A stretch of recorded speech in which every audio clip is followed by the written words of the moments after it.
Senhor Jesus, como é que vocês estão? Tudo bem com vocês? Antes de começar o vídeo de hoje, eu quero agradecer a vocês pelos 51 inscritos que já tem no canal e fico muito grata com vocês por causa disso, porque para muitos pode parecer pouca coisa, mas para mim já é muita coisa, e que esse canal venha a crescer a cada dia mais e que eu possa assim depositar com vocês um pouquinho do meu conhecimento. E hoje, como vocês já olharam, o título do vídeo é sobre o namoro descartável. Ai, mas como é que tu vai falar sobre o namoro descartável? Então eu venho aqui falar pra vocês algumas coisinhas que ultimamente tá acontecendo. Em primeiro lugar, a gente tem que entender que o ser humano não é um rato de laboratório ou então um experimento para ficar fazendo testes. Ah, mas como assim? Eu não tô entendendo. Tem aquele fulano, aquele bendito ditado. Até quando? É ditado? Não sei nem se é ditado. Mas enfim, é uma frase que todo mundo fala. Que é aquele... bugou aqui a cabeça.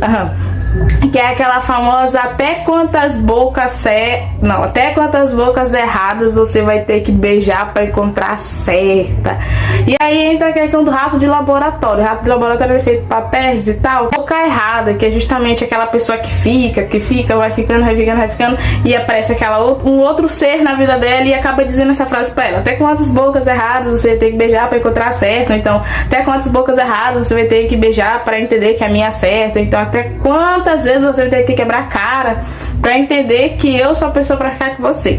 E essa foi a contextualidade aí a respeito do rato de laboratório, porque muitas pessoas hoje em dia, principalmente no meio dos jovens, acho que pensam, né, que o ser humano é um rato de laboratório para estar fazendo experimento, que é para tipo, eu fiquei com fulano só por ficar, eu fiquei com um ciclano só mesmo para saber como é aquele beijo, então eu fiquei com fulana só mesmo por diversão, e aí acaba que usando aquela pessoa só para se satisfazer. Então pode-se dizer que aí ele já tá pensando que é um rato de laboratório para estar fazendo teste, e tipo que fica sem aquele negócio assim, sem noção, né? E a gente tem que entender que o namoro não é pra provar nada. Tipo, tem gente que tenta namorar só pra ter uma comprovação de alguma coisa. Como um exemplo que eu vou dar é quando a pessoa se relaciona com a outra por uma simples emoção, uma simples carência, ou até mesmo porque se sente vazio e quer preencher esse sentimento com outra pessoa ali e acaba depositando nela, arrasando a tua felicidade. E por base nessa tua carência aí, vocês acabam se relacionando, até pode dar certo. Porém, como tu tá carente, tu vai até te relacionar, mas depois, no final das contas, tu vai querer terminar com ela por uma simples atitude que ela tomou, que não foi da tua vontade, que não foi do jeito que tu queria nela. E isso vai fazer com que você torne esse namoro descartável, que torna aquele tal do tentar provar algo, que tipo assim, eu não vou namorar com fulano só pra me saber como é que ele é como namorado, vou namorar com ela só pra me saber se eu vou ganhar uma fama boa ou não, entendeu? Essa contextualidade legal. E aí vem aquela contextualidade também, né, de namoro descartável. Falei descartável porque é o que acontece. Descartável, você começou, mas na hora descartou. Muitas pessoas podem até pensar que isso é uma palavra assim muito forte, mas é o que acontece hoje em dia. Te provar que uma das realidades é aquela tipo que quando tu chega pra pessoa e tu fala assim: tu tá com fulano, né? Tá, mas fala baixo porque o que a gente tem é escondido, entendeu? Ninguém pode ficar sabendo ainda, calma. Que João colocou lá no Facebook lá, relacionamento sério contigo, pelo visto tá sério, né? Vocês dois aí estão firmando mesmo. Eu e ele? A gente não dá sério não, menina. Isso aí é maçã de palha e outra coisa. A gente só tá ficando mesmo pra ver se vai dar certo. Se der certo, deu. Se não deu certo, vai servir de aprendizado. E aqui já vai entrar aquele versículo da palavra de Deus que fica lá em Eclesiastes 3, versículo 1, que diz que tem tudo tem o seu tempo debaixo do céu e há tempo para qualquer propósito. Em várias versões eu dizer a mesma, em palavras diferentes, mas em relação à mesma contextualidade, o mesmo pensamento. Agora eu te pergunto, se tem tempo pra tudo, pra tu fazer, tem tempo de absolutamente tudo, tempo de namorar, tempo de se relacionar, tempo de sofrer, tempo de tudo. Então, será que tu tá carente?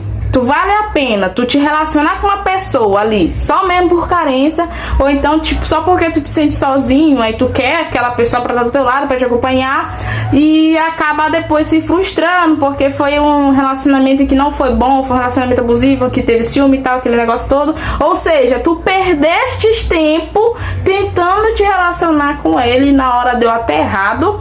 Ou tu prefere esperar teu tempo, cuidar primeiro da tua saúde mental, tentar preencher teu vazio em Deus, pra depois, quando você tiver pronto, assim, pra encontrar uma pessoa e acabar encontrando essa pessoa e ela olhar dentro dos teus olhos e dizer que essa é a pessoa que ela quer casar. Aí tu, rapaz, tu olhar pra menina assim, aí ela te olha, ela esse sim é o homem que eu quero casar, é o homem que eu quero passar o resto da vida do meu lado.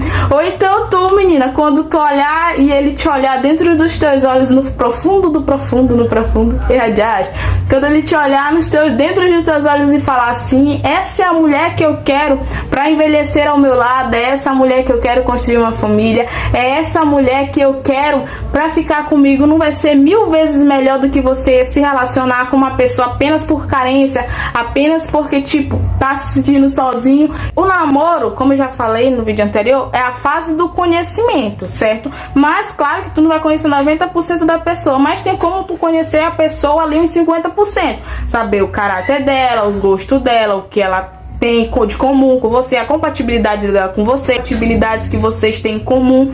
Só que tem pessoas que, por se aproximarem da outra por carência, eu digo logo é por carência e por falta de maturidade, que depois vai e começa a olhar só os lados positivos da pessoa, começa a olhar só as qualidades e se esquece de olhar os defeitos.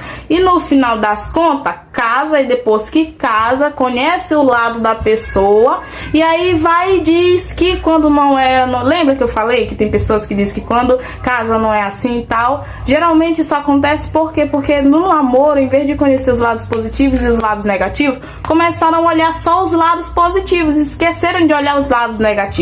E aí o que acontece? Depois que vai, casou, aí tipo passa um ano, sei lá quanto tempo, aí depende, tem tempo variado, e aí vai e acaba o relacionamento, fazendo assim o que Deus reprova, né? Porque ele odeia o divórcio. Teve gente que me perguntou o que eu achava a respeito do namoro à distância. Muitas das vezes podem dar certo e muitas vezes podem dar errado. Dá certo porque como você namora à distância, você acaba se apaixonando pela personalidade, pelo caráter da pessoa, e você acaba se, tipo, que conhecendo a pessoa e aí gostando da pessoa não pelo que ela faz, tipo, não pelo que aquela atração física, mas sim pelo que ela é de verdade, entende? O que muitas pessoas que têm o privilégio de estar presencial pode conhecer a pessoa mais e mais, porque um relacionamento, quando ele tá presencial, tu pode conhecer a pessoa no gosto, pode conversar mais e mais, pode chamar pra sair, assim, descobrir os gostos, compatibilidades e tal, aquilo outro e tal, mais ou menos, e aí pode conhecer, só que às vezes acaba se privando não, né? Se conectando só naquela questão física, naquela questão da química. Porque vai adiantar alguma coisa tu ter uma química com a pessoa, mas a pessoa não ter caráter? Vai adiantar tu ter química com a menina, sendo que ela fica contigo e com as outras? Vai adiantar tu ter química com ele, sendo mas ele não te respeita, ele não tem caráter? Será que vai valer a pena? E voltando à contextualidade do relacionamento à distância, voltando à minha opinião que eu tenho a falar sobre isso, se você se apaixona pelo caráter, vê que a pessoa tem confiança, que você pode confiar nela, então em casos pode dar certo e pode dar errado também, porque tem gente que às vezes acaba com aquela infidelidade toda e não dá certo. Mas enfim, aqui não é contextualidade, isso foi só uma fora parte para descontrair. O tema mesmo do vídeo é sobre o namoro descartável, que é o que eu tava falando. E aí acontece muito hoje em dia esse negócio de muitas pessoas quererem se relacionar com a outra por apenas uma carência, ou apenas porque tá se sentindo só e acaba, tipo, que depositando a felicidade de si mesmo em outra pessoa. Como eu já falei no vídeo anterior, que tá vazio, mas só quem pode preencher esse vazio em você é Deus, só quem pode te completar 100% é Deus. E aí vai depois que com esse pensamento imaturo se relaciona com a pessoa e no final das contas acaba se casando às vezes, né, gera casamento, às vezes gera casamento. E quando gera casamento, depois de um ano, praticamente, o máximo de estabilidade é de um ano, depois que casa, vai, se separa e fazendo aquilo com que Deus odeia também, porque ele não gosta de divórcio, ele odeia o divórcio. E é isso aí, gente. Então, espero que vocês tenham gostado do vídeo de hoje a respeito de namoro descartável. Espero que vocês tenham entendido o que eu quis dizer sobre namoro descartável, que é justamente esse namoro em que a pessoa começa aqui só pra tentar, tipo, se satisfazer de uma coisa que no final tá errado. E espero que vocês tenham gostado do vídeo, tá bom? Comenta, compartilha. E você que caiu aqui de paraquedas, se tá entendendo nada com nada, se inscreve no canal e olha os vídeos anteriores que você vai entender o porquê que eu já cheguei aqui nessa contextualidade, tá bom? Então fiquem na paz, a paz do Senhor Jesus, e fiquem aguardando agora para o próximo vídeo.